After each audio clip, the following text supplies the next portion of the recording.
نعم. هذا سائل يقول: ما حكم حلقة التفسير القرآن في رمضان؟ الدروس في رمضان جائزة. الدروس يعني ينبغي أن يستمر في أي وقت، سواء في رمضان في غير رمضان أم في غير رمضان. إنما أحب الإمام مالك رحمه الله أن يشتغل بقراءة القرآن في شهر رمضان، ولم يذهب إلى تحريم الدراسة في رمضان، ولم يبدع ذلك أي الإمام مالك.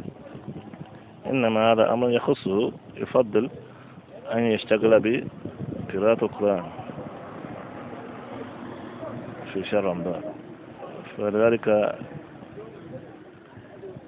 يعطل الدرس في نهار رمضان ولا يدرس في شهر رمضان حتى يستطيع أن يقبل على قراءة القرآن وتلاوته. نعم. فالدرس في رمضان جائز عند العلماء، عند جمهور العلماء، واضح سلفا وخلفا، ولم يبدع ذلك أحد من العلماء. نعم.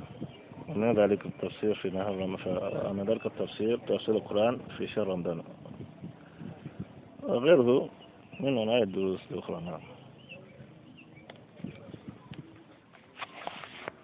الله تعالى.